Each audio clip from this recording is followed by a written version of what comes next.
You are listening to the Religica Theolab podcast in the Center for Ecumenical and Interreligious Engagement at Seattle University. Hello, listeners. My name is Zachary, and welcome to a roundtable discussion. In this discussion, the student affiliates of the Center sat down with Diana Murison, an activist with the Church World Service, to talk about religious literacy, gratitude, and hunger movements. Please enjoy.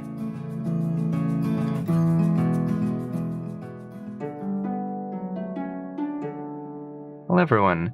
My name is Zachary. Over here next to me is... Hi, everyone. I'm Sophia, and I work at the Center as a student affiliate in Web and Communications. And I'm in my fourth year at CLU studying communications with a minor in psychology. And I'm excited to be here today. I'll pass it on to... Hi, my name is Prabjeet, and I'm student affiliate at the Ecumenical Center. And I recently joined it, and I'm second year graduate students in business analytics, and I'm looking forward to this podcast series today. Great. Thank you guys for joining me today. Today, we are having a roundtable discussion. Someone very interesting, actually. Someone who works with, remind me, what is it? It's CWS? Yeah, it's a Church World Service or CWS Global. Church World Service, thank you. Diana Morrison, Thank you for joining us. We really appreciate you being here. Yeah, of course. Really glad to be here. Why don't you tell us a little bit about yourself, about your work with CWS? Sure. So a little bit about me. My name is Diana Morrison. I'm the Community Engagement Manager at CWS. I currently work in the Innovation Hub, which was a project started by my boss, he just changed his title. It's the Chief Sustainability and Impact Officer, Maurice Bloom. He is one of the advisory council members here at the center.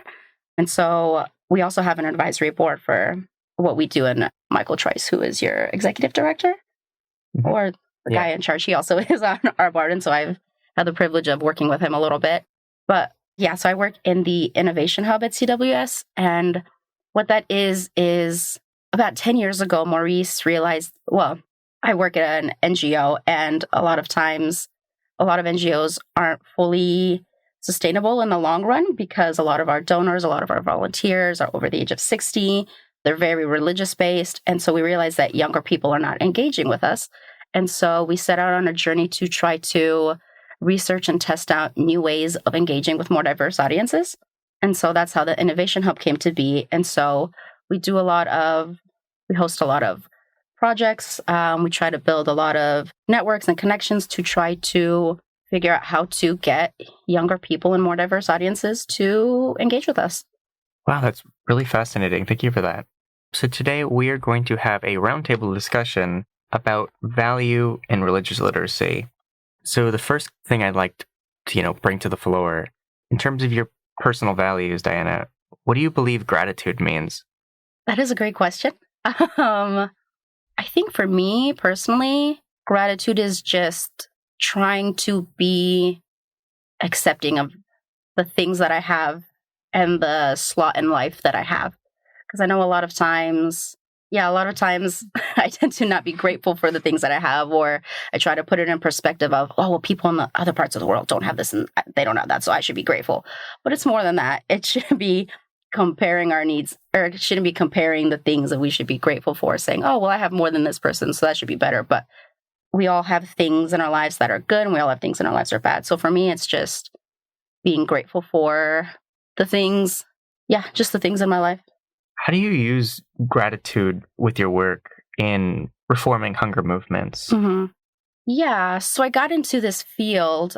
When I was in middle school, I wanted to be a social worker because I did not want, just seeing the terrible circumstances that people have been in, I didn't want more people to be, because I grew up not necessarily in poverty, but I didn't grow up in the most economically advantageous life. And so just the struggles that I went through, I didn't want other people to go through those struggles. And so I started working and I started volunteering, and I got to a place where I realized that I really should be grateful for all the things that I have, because yes, I didn't have a lot, but I got really blessed with the life that I did have. So I'm Romanian, and growing up, I always realized that I had so many blessings in my life that if not me, then who was going to help these other people? And so now working at an organization where the majority of our work is hunger and poverty related, hunger is just such a vital part of life. And so just being in a place where I have the ability to make these changes and to be able to work in a nonprofit and to go get a degree and advance my career, and so I can be the best version of myself to make real change, I think is just something that I have been privileged with being able to do. And so, yeah, that's sort of what pushes me, and that's sort of where my value is coming from, just knowing that if not me, then who was going to do it? Yeah, it's really nice. I like to compare it to this idea of being a person for others, being there, and just serving the community, serving society. I also want to open the floor if Sophia and Prabjeet have anything to add. I think that's super inspiring, Diana, and it really just shows kind of putting others before yourself as well in some ways, and having your story and talking about it, what you went through, and the older you are getting when you were in middle school and sort of realizing there's the field of social work, that could be something to go into. Yeah, it is inspiring, and I really hope that younger people are inspired by the people who came before them. I definitely think there's also a shift in, I think the younger generations, well, we're also young, but the younger generations before, I also just think are so more community focused and just building up these community networks and helping each other, because we don't have to think about the international world to think about hunger, because there's hunger here in our backyard. Here in Seattle especially, there's such a homelessness problem that's so tied with poverty and hunger that I feel like the younger generations are just more aware that we should be doing more for each other. Maybe it's the distrust we have in our government, but I do see a lot of younger people just doing a lot more community development right here and helping with hunger and poverty, which I think is really fantastic. Yeah, like with your story, it reminded me of my story. I joined a children's orphanage from my middle school, and I helped young girls to get some affluent in various aspects of the life. And I remember how I started with from the very basic, from odds and to just show their way. So yeah, it reminded me of my thought was, if I have resources, I should use those resources to help who do not. Yeah. So, yeah. Because not everybody is that lucky. Yeah. We got lucky. It was not. Yeah, definitely. Yeah. So that's how I was able to connect with your story. Yeah. Great. I'm really curious to know a little bit more about you, Diana. How does your spiritual background support you in your work? It's definitely been the biggest push, for sure. So I grew up in a very conservative European community. I grew up going to a Pentecostal church, a Romanian Pentecostal church, which wasn't necessarily my favorite. It was very, very conservative, and not necessarily the most healthy environment. But once I got into middle school and high school, we switched over to a non-denominational church. And that was the first time that I had experienced the good parts of religion. And that's when I first saw that, religion doesn't have to be legalistic. It's not about following X, Y, and Z rules to make you a better person. It's about, having a relationship with God, but it's about helping each other. And even if we often talked about, when we look at acts of services and doing goodwill and helping each other, that is exactly what the Bible speaks about. That's exactly what the whole story of Jesus is. It's about helping each other and being there to support each other. And so being able to see that from a more holistic and a more welcoming environment, really, they were also very big into community support. And so we had lots of events, and we helped the community in so many different ways, from donating foods, working with food banks, helping the homelessness population. We had lots of connections with trafficked persons. And so there was just a spirit of brotherly love and supporting each other. And so that really just, at such a young age, when we're in middle school, we think we're so old, but looking back on it, we were very young. And so just being instilled with that just view of, this is what it means to be a part of the body of Christ. It means supporting each other and being there for each other. And so that has definitely always just been there with me. And one of the reasons I went into this field is because I always just felt that it was my duty to sort of go into this, as a Christian. I always wanted to do things to help people. And I feel like that's exactly what the Bible is about and what religion is about. It's just being good to people and helping each other. Definitely being a person to others. I'm seeing a very big trend here. I really like it. That's really nice. Yeah, definitely this theme of spreading kindness, that also resonates with me. And when we think of the community, we think of other people. And if we don't have others, then what do we have? Mm-hmm. So I think that's an important critique to make of some of the societal trends that we see in America, where we live in a very individualist society compared to some societies from the past, especially in Europe, that are more collectivist. And the overall aim is for others, and through that, you nurture yourself. And I could see that in the words that you say. And I agree that is very important, is the community and others, and putting that in front of just the individual, which is unsustainable. Yeah, definitely. What's really interesting to point out, I really like this. You really have been connected to these hunger movements from such a young age. I mean, it's just been so ingrained into who you are and what you believe so strongly. I want to take a moment to appreciate that. I also want to take a moment to go back and acknowledge something you said earlier about, being here in Seattle and Washington and the homeless population. And there are so many people around the world, and there are so many different types of ailments, and I almost hesitate to say misfortunes.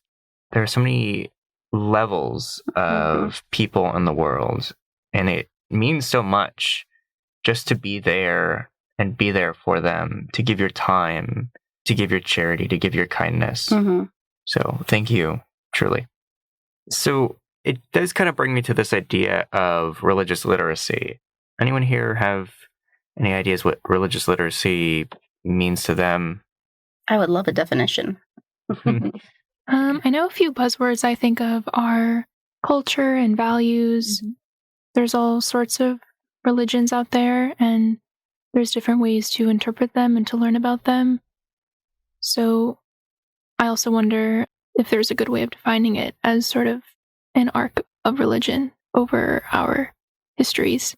Yeah, in my opinion, I just feel like with religion comes the values, the culture, ethics, and most importantly, the respect to the culture, to the religion. We need to respect it and the people with it. In the world, we can see around the world, like religion and violence going, it's spread across the globe. And yeah, so I would like to bring religion and peace instead of religion and violence. Yeah, and I think it's, so I know for us as a faith-based organization, being religious is so important, especially once you leave the U.S., because a lot of the communities we work in are rural communities. And for them, they still operate by very traditional ways of life where the religious leaders are the leaders of their communities. And so working with them, oftentimes I feel like us being faith-based gives us sort of that edge to come in and say, we respect your religion, we respect your community and your cultural identity. When we go into these communities, we don't try to bring in our Western approach to things. We go in and say, what are the things that you need? And often it starts with hunger because the basic necessity is food and water.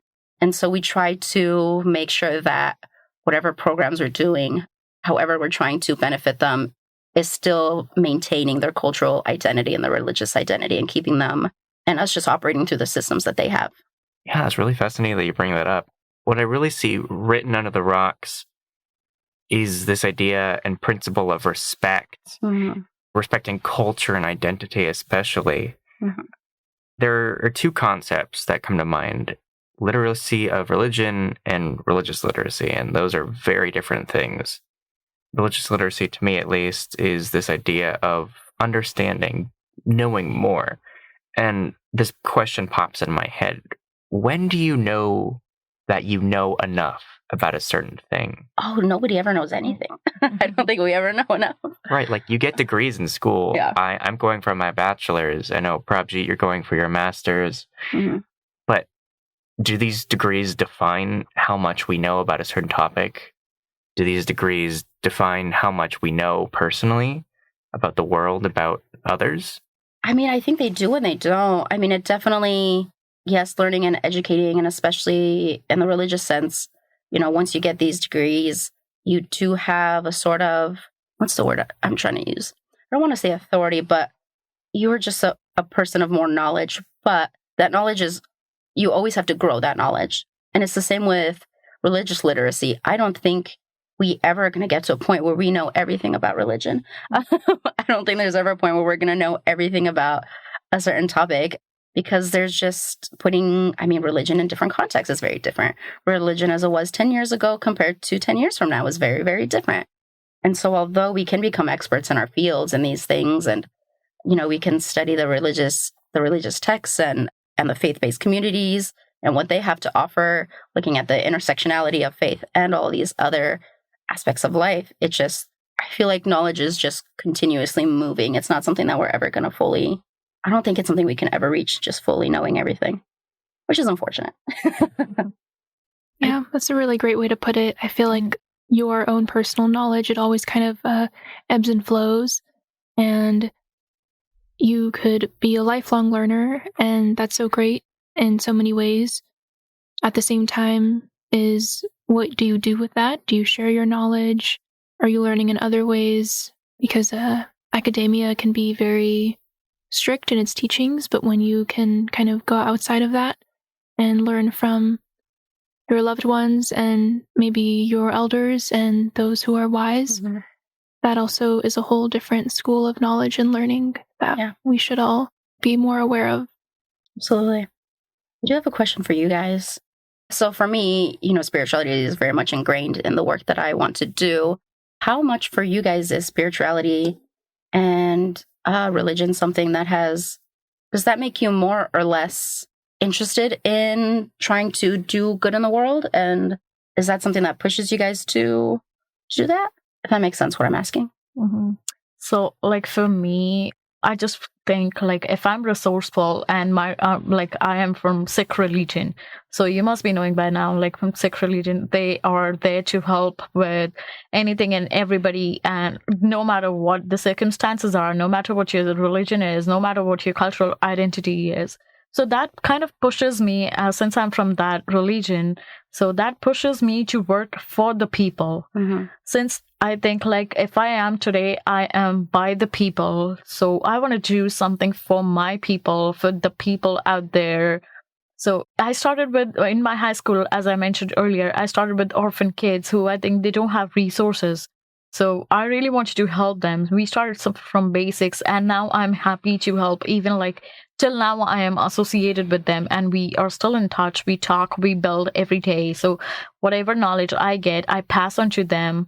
So yeah, as you said, I just whatever knowledge I have, so I try spreading it, even I am a learner. Mm-hmm. I learn from them a lot, building my emotional strength. They have helped me a lot coming so far. So yeah, learning from each other, it's something I would like to go ahead, learning every day, keeping your walls, ego aside. It can be that, oh, you were at this level, don't teach me, or something like that. So even from smallest thing, you can learn a lesson. So yeah. Okay, sorry. Did you say with the kids that you work with, are they from same religion as you? No, it's everybody's mixed. So kids are from every background, from every religion. The kids range from age 3 to 20. So does religion shape the way that you guys interact with each other at all? I don't think so. For me, I have never kind of put pressure on from the people, oh, that's from my religion. I have never done that. So I take it everybody as on the same level. That's how I feel I'm gonna learn from them, rather than then I'll be discriminating if I'll be doing that. Just focusing more on my group. So yeah, we take everybody along.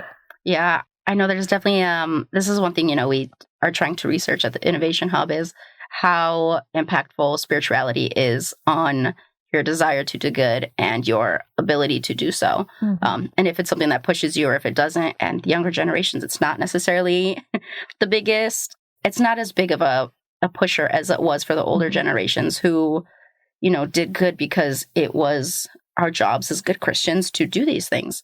But I feel like the world is so shifting now, and younger generations don't really trust a lot of establishments. They don't really trust religion because of the negative aspects of it, which is a very fair. I understand it. But yeah, so I am always curious to hear what younger people have to say if spirituality is something that affects their desire or if it doesn't, and what their spirituality even means in a day-to-day context. Because I would define myself as spiritual, but I'm not at all as devout as I used to be. But I don't think that necessarily makes you more or less spiritual. Though I guess what does make you more or less spiritual? Yeah, like I learned this from my religion, not to discriminate, even if you in COVID-19 pandemic. So there's an organization called Khalsa Aid.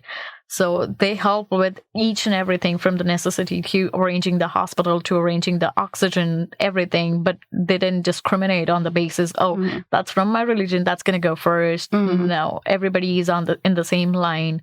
Whoever come first, gets the serve first. So that's what I get my values from. Yeah, that's great.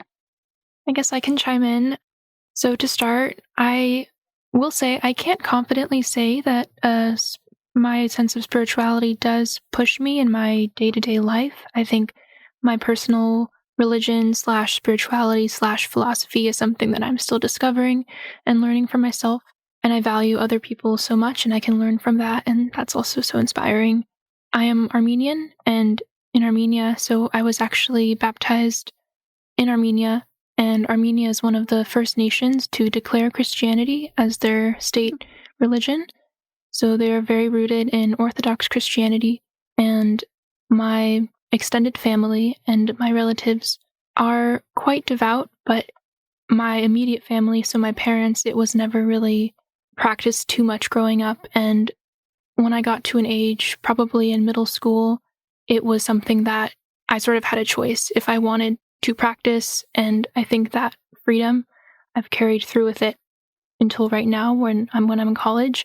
And just right now, am I starting to ask questions and kind of go back to my roots and discover that sense of cultural identity, because so many Armenians, and I say so many, are very, religion is a very big part of their culture. And it goes hundreds of years back.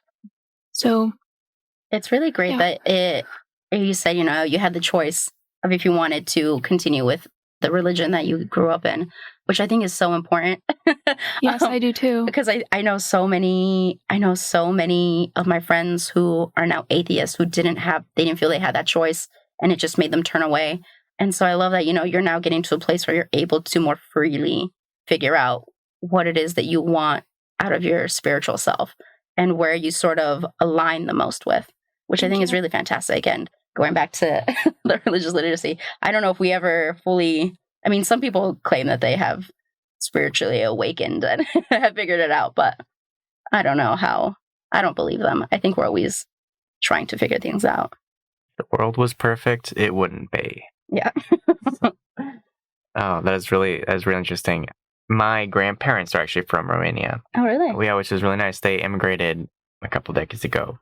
They immigrated to Israel, where my father was born. He moved to the States when he was 14, and here I am in Seattle, Washington. I know, crazy. But we grew up Ashkenazi, Jewish, so I got to see that part of it. If you're looking at culture and religion mixed together, Judaism is I feel like the epitome of that. How so?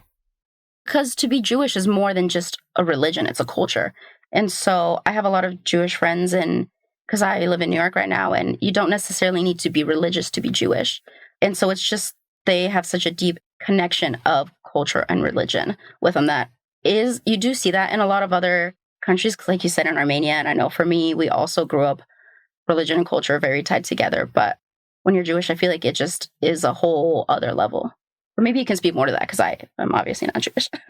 Yeah, it's really interesting that you emphasize that more, because I really resonate with that. I was born into this faith, never really practiced, nor did my parents. My mother is actually from New York, ironically enough. So I was born into this faith, but I never really felt the need to practice. Yet this culture is still ingrained in me. This idea of celebrating and understanding history and culture is really fascinating to me. I am part of the Jewish Student Union here at Seattle University, even though I don't practice. I know my grandparents themselves were also, born into this faith, and it was pushed on them for a young age, and they had enough freedom to walk away from that choice, but came back to it later in life. So kind of throwing the questions back at you that the ladies answered. What are your values that push you? And does your spirituality push you to try to do good in the world? Or what are the things that you value, and how do those push you to want to do good things? If you want to do good things, if you don't, that's fine too. Just add a little chaos to the world. No, what really drives me is charity, giving myself, being a person to others. And it doesn't tie into what religion I grew up in, what spirituality. It really is a moral decision for me. It is my faith. And I truly believe that helping people is the biggest thing you can do. And sorry. No, you're fine. I totally understand. I think younger people are more based on human to human connecting, as opposed to we're connecting because we're part of the same religion. It's not that we're in the same groups. It's just that we want to be there for the people in our lives and the people around us. And I feel like that's so indicative of where the world is going. And I'm really hoping that's going to be a good push for more community-led development. I'm actually going to throw a question back at you, if you don't mind, about religious literacy again. You seem a little familiar with this idea, and now that we've kind of talked it through a little bit, I'm hoping that'll help clarify the question. Do you find yourself using religious literacy when reforming hunger movements, or when you're serving the 21, mind you, 21 interreligious organizations that you serve with CWS? Me personally, no. As an organization, they definitely do, because faith is so very much ingrained in a lot of the reasons why, we try to have the more Jesus-like approach to helping others and being there for people. And so that definitely is ingrained in a lot of the work CWS does, and a lot of the communications efforts, and the way that we CWS hosts crop hunger walks, which I think now there are about 500 in the US, and most of them are run by congregations. And so there's actually, I think, 4 or 5 here in Seattle.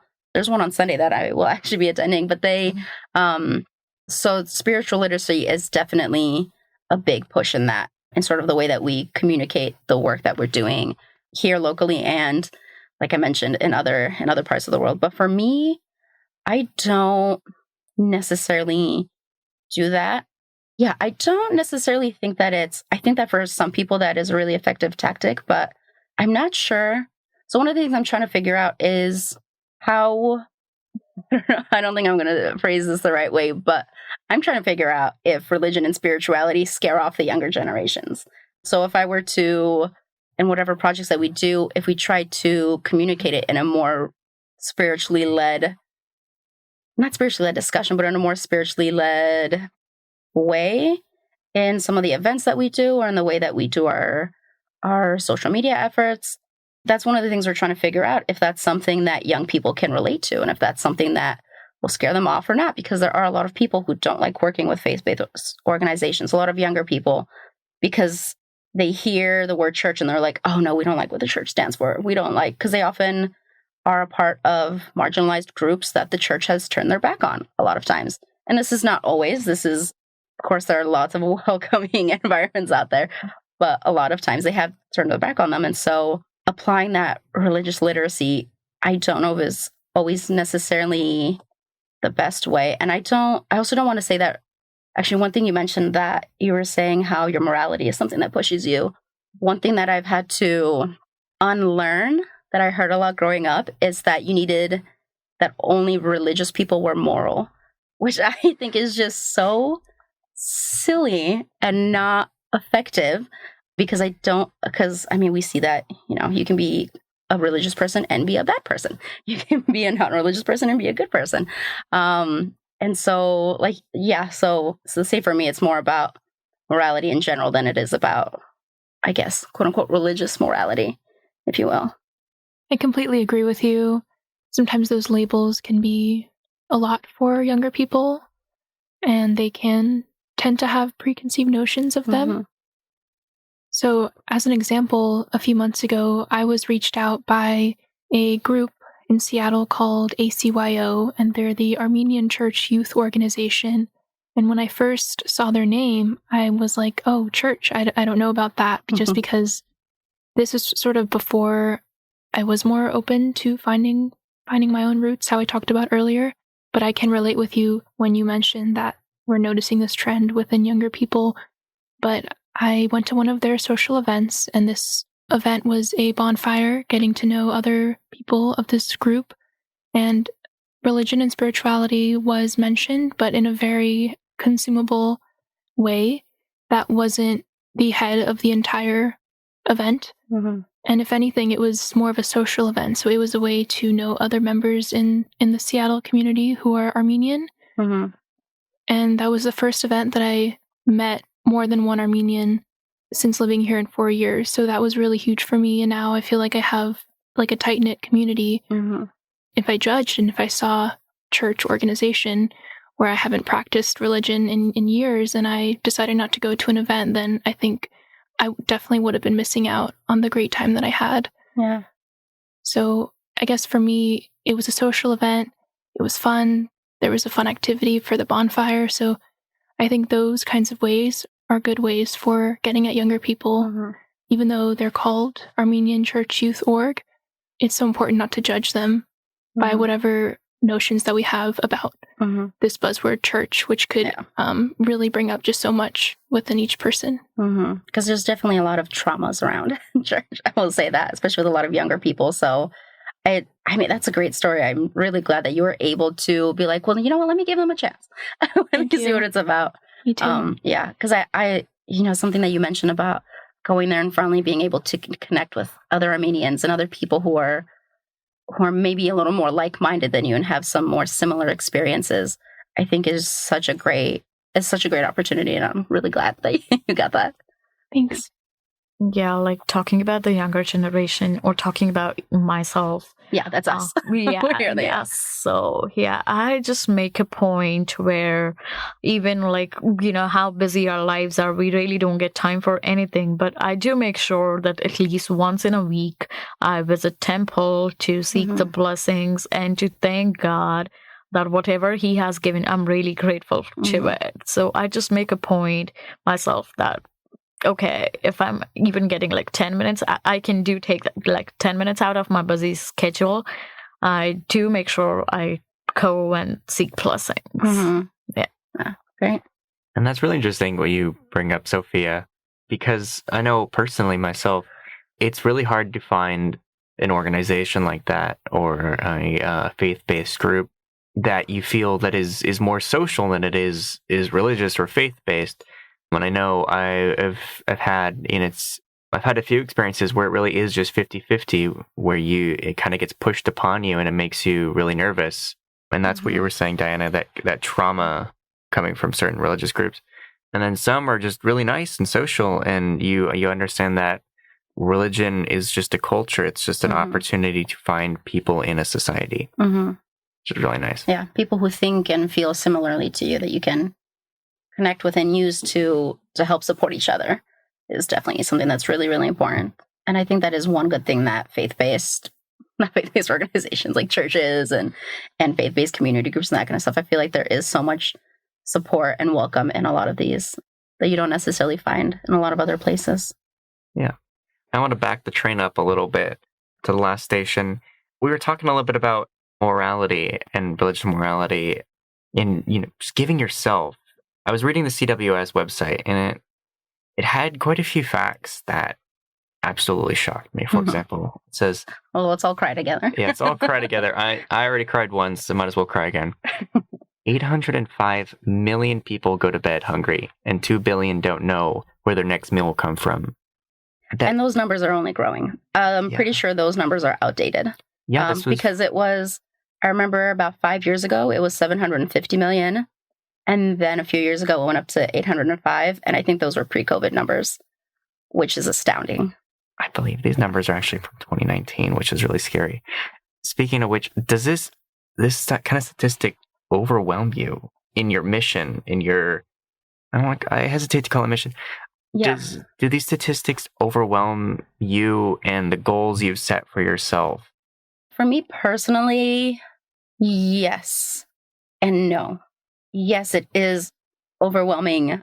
And I don't know about you guys, but I feel like in the world that I grew up in, all I've ever heard about are all of the struggles of the world, all of the bad things going on, how many people are hungry, how many people don't have homes, how many women are assaulted, how many people get murdered, how bad the mental health crisis is and climate change. And so it can be overwhelming to think about these things at large. But I think it takes a lot of mental energy to not think about this overarching crisis, because no one person can do everything by themselves. No one person can fix these problems. Well, maybe Jeff Bezos can do something with all the money that he has, but no one person can fix all of these things. All we can do is what we can do. And so for me, it's just trying to make all of these crises more tangible and turning them into something that we can do, and being grateful for the opportunity to be able to help some people. No, we're not going to be able to help everybody, but we're doing the best that we can. And yes, we have these really scary numbers of all the things that are bad, but numbers come and go.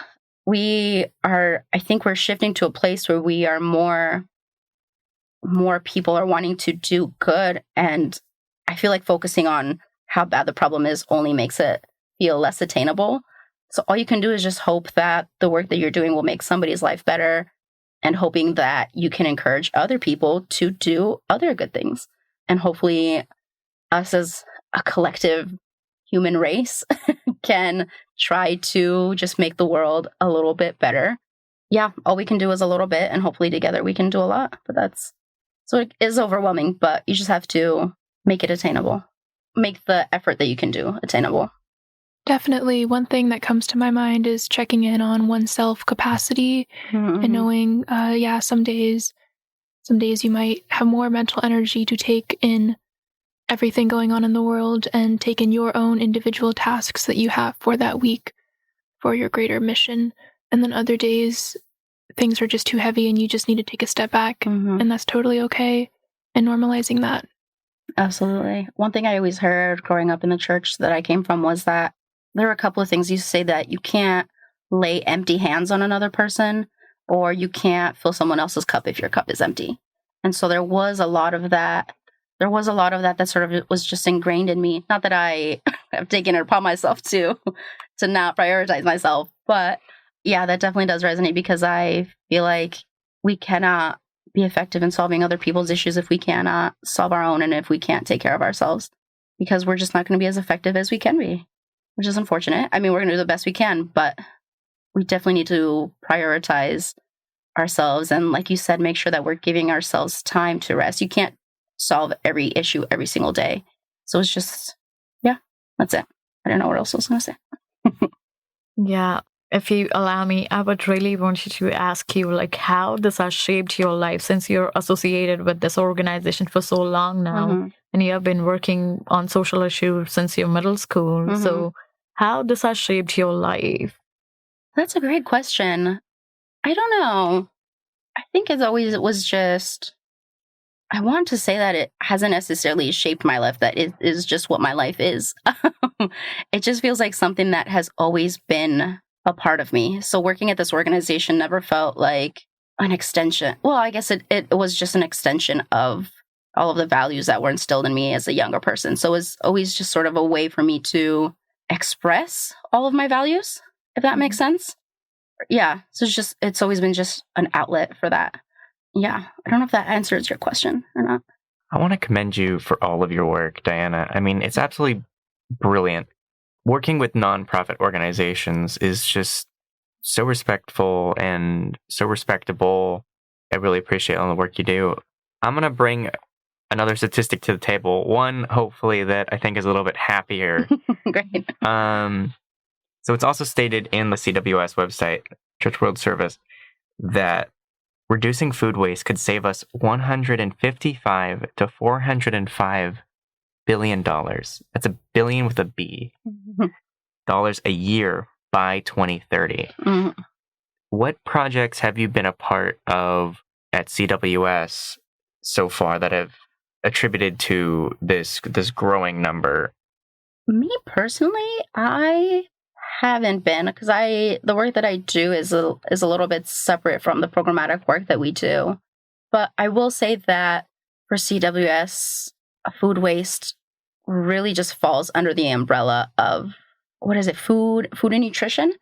Food waste definitely goes into that. And so maybe don't quote me on this, but I'm pretty sure that we have a lot of advocacy efforts. And so we do a lot of advocacy around hunger and nutrition, especially here in the US, trying to support more social programs for that, because there are a lot of hungry people out here. And I know food waste is definitely a part of that. So I think in the US, the biggest capacity is probably within that. We also try to, it is one of those things that's always just sort of in the back of our minds when we have events. We always try to think of the most sustainable way to do things. If we are hosting an event and we have food, we always, try to make sure that we're not helping the negative numbers, that we're not adding to food waste, that we are making sure that whatever we do is, that we're, something as simple as making sure that you know how many people are coming, that you're not getting too much food, that you know what you're doing with the food so it doesn't get wasted afterward. And as far as it goes in our programmatic work, I also think that food waste is, again, just something that is ingrained in the way that we do food systems in other places, and helping local communities learn how to utilize all of the foods that they have. And so that's probably the way that at least CWS operates in that. That's really fascinating. I'm going to throw one more question out to the table. I feel like I'm playing jacks, just like, I have my questions. I'm going to throw one more question out to the table. What are some of the biggest ways we can help reduce food waste? Because, for example, here at Seattle University, we just had another event that you were attending, another CEIE hosted event, a webinar, and we had some catered food. And when this catered food isn't finished, there's leftover food, we donate all that food to local food banks or the food pantry. Or students who are broken.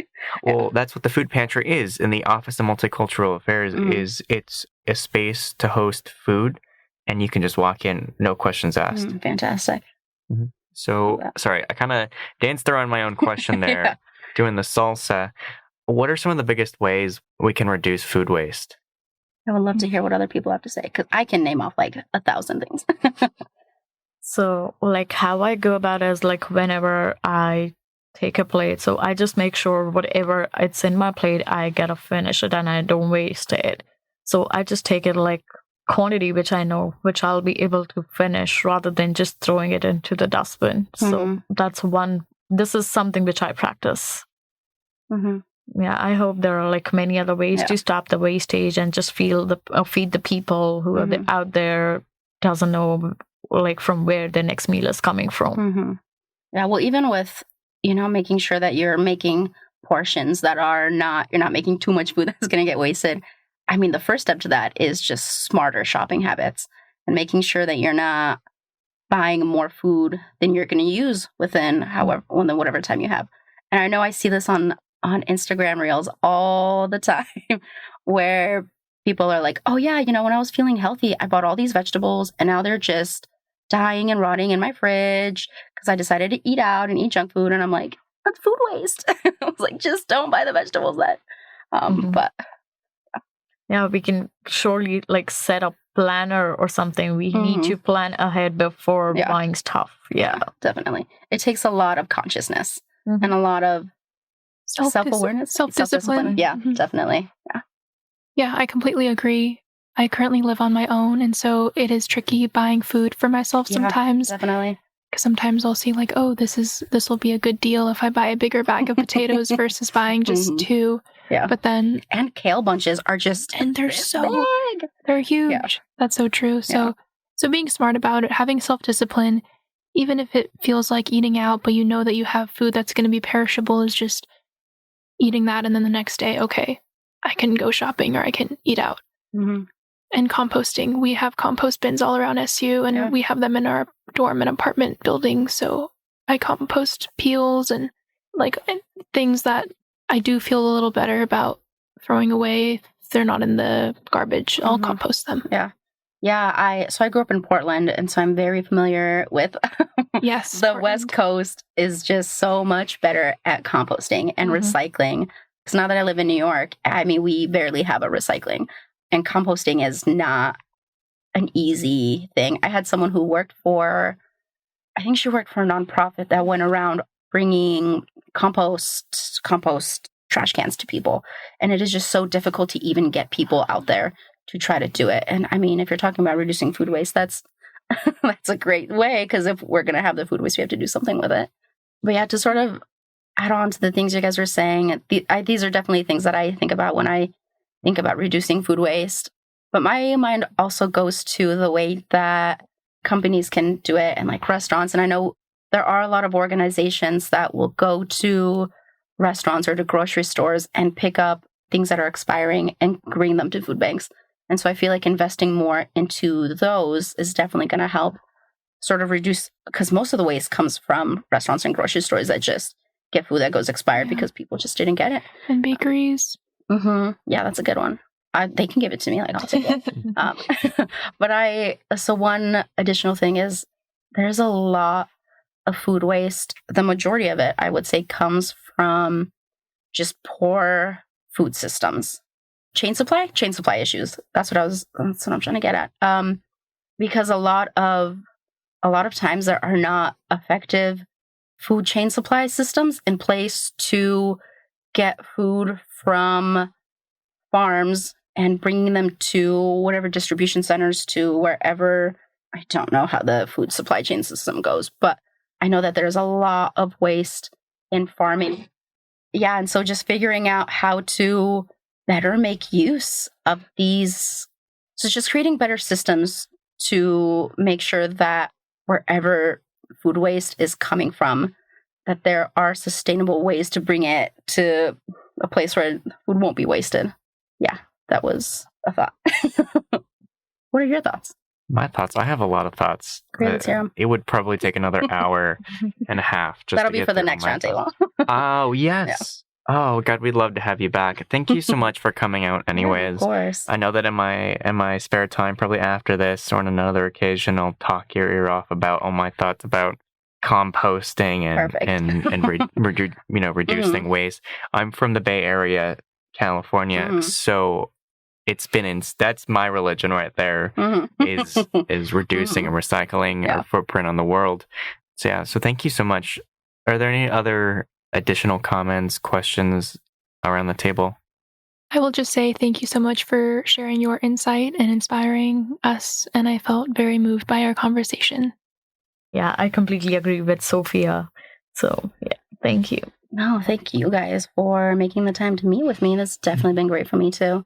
I always love hearing what people have to say, especially us as the younger generations.